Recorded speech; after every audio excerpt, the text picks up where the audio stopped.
BJP सांसद doctor Harshvardhan हमारे साथ हैं। सर, ये अचानक से चुनाव से ठीक पहले हृदय परिवर्तन कैसे हुआ सर? अब ये चुनाव से पहले का कोई मतलब नहीं है भाई। ये तो पार्टी में कोई निर्णय स्पॉन्टेनियस नहीं होता। पार्टी में सब निर्णय विचार करके होते हैं और हमारे यहाँ सामूहिक विचार की एक प्रकार से प्रक्रिया है। मैं समझता हूँ कि पार्टी का जो यहाँ कॉरपोरेशन का जो दल है हमारा, और जो पार्टी हमारी भारतीय जनता पार्टी है, दिल्ली प्रदेश है, जो भी उसके सब महत्वपूर्ण लोग हैं, सबों ने मिलके एक ग्रेसफुल फैसला किया है, बहुत सोच समझ के किया, अच्छा फैसला है। और मुझे लगता है कि इस फैसले को सबको अभिनंदन करना चाहिए, इस फैसले की सबको तारीफ करनी चाहिए।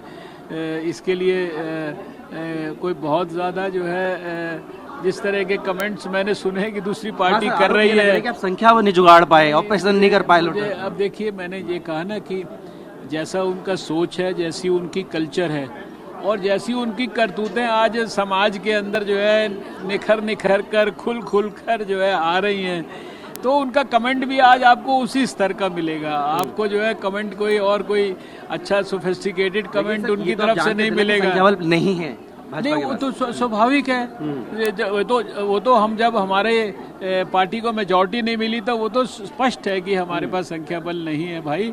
तो संख्या बल नहीं है तो इसलिए हमने जो है ग्रेसफुली जो है अपने कैंडिडेट को विड्रॉ किया है। ये तो एक लोकतांत्रिक प्रक्रिया होती है, चुनाव जो होता है, और उसी के अंदर प्रक्रिया को प्रारंभ करने के बाद ये जो ग्रेसफुल तरीका होता है उसको लॉजिकल कंक्लूजन तक पहुंचाने का, उसके लिए पार्टी ने अपना ग्रेस दिखाया है और पार्टी ने अपने संस्कार को जो है यहाँ पर सार्वजनिक तौर पर प्रतिपादित किया है।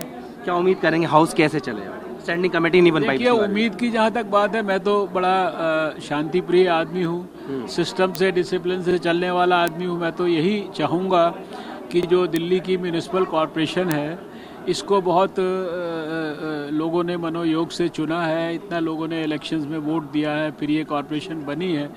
तो और इसके पहले 15 साल बहुत शांतिपूर्वक तरीके से भारतीय जनता पार्टी ने 2007 से लेकर और 2022 तक जो है लगातार कॉरपोरेशन में बहुत अच्छी तरह से कॉरपोरेशन को चलाया। अब हमें उम्मीद है कि आम आदमी पार्टी को दिल्ली के लोगों ने एक मौका दिया है, तो ये भी ग्रेसफुली अच्छी तरीके से काम करेंगे और अपना सारा ध्यान जो है राजनीति को छोड़कर दिल्ली के विकास के लिए, कॉरपोरेशन की समस्याओं को सॉल्व करने के लिए लगाएंगे। आखिरी छोटा सवाल, छोटा जवाब चाहिए।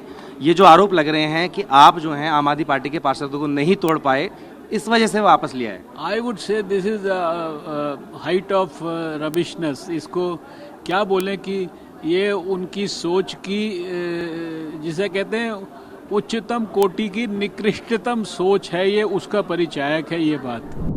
दिल्ली में मेयर का चुनाव और बीजेपी ने सबको चौंका दिया। मेरे साथ में बीजेपी की प्रत्याशी शिखा राय जी हैं। आखिरी पल में हृदय परिवर्तन हुआ, वजह क्या रही? हृदय परिवर्तन तो उनका होना था जिन्होंने वोट करनी थी आपको उसमें चलते। लेकिन मुझे लगता है कि मैंने बहुत कुछ पार्टी के जो मूल्य आधारित राजनीति पार्टी करती है उसी प्रिंसिपल्स पर चल करके ये निर्णय लिया गया है कि हमारा ध्येय सिर्फ मेयर पोस्ट को पाना नहीं है। हम राजनीतिक दल के रूप में हर चुनाव में हिस्सा जरूर लेंगे, हमें नॉमिनेशन करना है, लेकिन हमारा ध्येय ये भी है कि एमसीडी जो है वो पूरी सही मायनों में चले, तभी इन पोस्टों को पाने का फायदा है। स्टैंडिंग कमेटी आप बना रहे, दूसरी कमेटियों का गठन आप कर नहीं रहे, उसके बजाय आप कोशिश ये कर रहे हैं बहुत सारे एजेंडों के माध्यम से कि दिल्ली सरकार को एमसीडी सौंप दी जाए। तो ऐसे में इसलिए वो प्रस्ताव जो आ रहा है 60 फीट से नीचे, बिल्कुल वो प्रस्ताव 60 फीट की जो रोड का आ रहा है उसके माध्यम से दिल्ली सरकार सीधे एमसीडी के एक डिपार्टमेंट के ऊपर कब्जा करना चाहती है। पॉजिटिव नोट पे भी तो ले सकते हैं कि पार्टिसिपेशन बढ़ा रही है दिल्ली सरकार। पार्टिसिपेशन बढ़ाने के लिए आप हमें पैसा दीजिए ना। पार्टिसिपेशन तो ऑलरेडी एमसीडी कर रही है, तो क्या एमसीडी कर नहीं पा रही है? या तो ये बताया जाए कि एमसीडी में जब से ये सरकार आई है ये अब हो गया, इससे पहले तो कभी दिल्ली सरकार ने नहीं कहा कि हमें जो है ये चाहिए या ऐसा होना चाहिए। अभी क्यों? या तो आपके महापौर और अधिकारी ये सब चीजें संभाल नहीं पा रहे हैं, काम अच्छा नहीं हो रहा इसलिए आप चाह रहे हैं, और या फिर आप इनके थ्रू अभी की महापौर के थ्रू आप दिल्ली सरकार का डायरेक्ट कंट्रोल एमसीडी पे करना चाह रहे हैं, जो कि एक ऑटोनॉमस बॉडी है, इंडिपेंडेंट बॉडी है। तो ये किस तरह की व्यवस्था है मैं नहीं समझ में आती है। शायद यही कारण है कि एक के बाद एक आम आदमी पार्टी के पार्षद धीरे धीरे भाजपा में आ रहे हैं। इसी यही आरोप लग रहे हैं कि आप तोड़ने की कोशिश की जा रही है।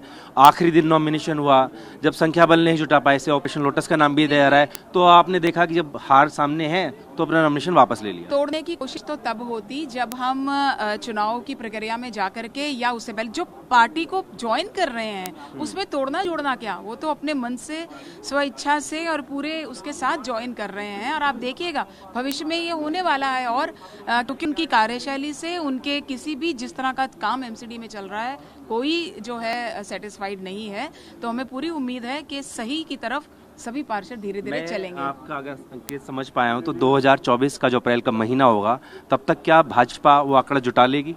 देखिए, भाजपा आंकड़ा जुटा नहीं रही है, भाजपा को आंकड़े जुट रहे हैं। जुट जाएंगे मतलब? जी, वो तो जो हमारे साथ आता जाएगा तो आंकड़ा जो है और बेहतर होता जाएगा। आज समझ से देखने को मिला, आगे भी इसी तरीके से रहेगा या फिर दो हंगामा होने वाला है? पहले भी हमने कोई हंगामा कभी नहीं किया था। पहले भी जितने विषय मेयर के चुनाव के समय उठे थे, सामने से उठाए गए थे, चाहे एल्डरमैन के पार्टिसिपेशन को हो, चाहे नंबर की सीक्वेंस का हो, सब उन्हीं की तरफ से उठते। इसलिए हमने जब भी पार्टिसिपेशन का उसमें किया है तो बड़े आराम से ही सब चीजें हुई हैं। एक आखिरी सवाल आपसे, आपने कहा कि स्टैंडिंग कमेटी को फॉर्म नहीं होने दिया जा रहा, लेकिन भाजपा की तरफ से ही हाईकोर्ट ले जाया गया है। हमने हाईकोर्ट गए हैं, लेकिन जवाब तो उन्होंने देना है ना। तो हर बार डेट के ऊपर यही जवाब आता है कि जी अभी हम जवाब दे नहीं पा रहे, हम अगला जवाब देंगे। तो ये डिलेइंग टैक्टिक्स हैं जो वो करना चाह रहे हैं।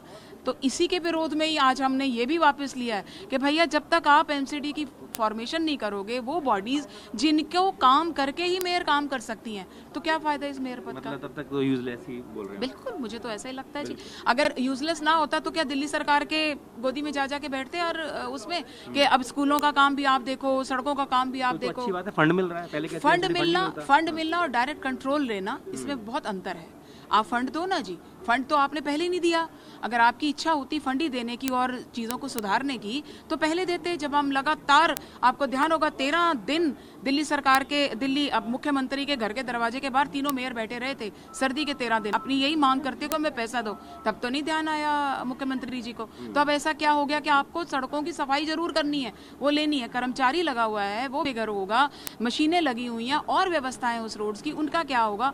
ये बिल्कुल डायरेक्टली एमसीडी को चलाने की बात है दिल्ली सरकार द्वारा, क्योंकि शायद उनको अपने यहाँ के नेतृत्व पे भरोसा नहीं है। बहुत बहुत शुक्रिया। तो शिखा राय का यही कहना है कि ऐसे मेयर पद का क्या फ़ायदा जहाँ पर जो कॉन्स्टिट्यूशन बॉडीज़ हैं, या फिर ये कहें कि मेयर का तो चुनाव हो गया लेकिन स्टैंडिंग कमेटी नहीं बनी है, तो ऐसे में फ़ायदा नहीं है, इसलिए वापस लिया। दूसरा आरोप ये भी लग रहे हैं कि भारतीय जनता पार्टी वो आंकड़ा नहीं जुटा पाई, शायद इसीलिए वापस लिया जा रहा है। लेकिन यहाँ इशारों में एक बात जरूर कही शिखा राय ने कि हो सकता है कि अप्रैल 2024 में जब दोबारा चुनाव हो तो भारतीय जनता पार्टी के पास वो आंकड़ा हो, जिस तरीके से जो पार्षद हैं वो टूटकर बीजेपी ज्वाइन कर रहे हैं, कि मेयर जो है उनका बन जाए। तो राजनीति है, इस तरीके की चीज़ें हैं, लेकिन आज शांति देने वाली, सुकून देने वाली बात यही रही कि मेयर और डिप्टी मेयर का चुनाव शांतिपूर्ण तरीके से हो गया। अपनी वीडियो से कपिल के साथ जितेंद्र भाटी, टीम ने बात दिल्ली।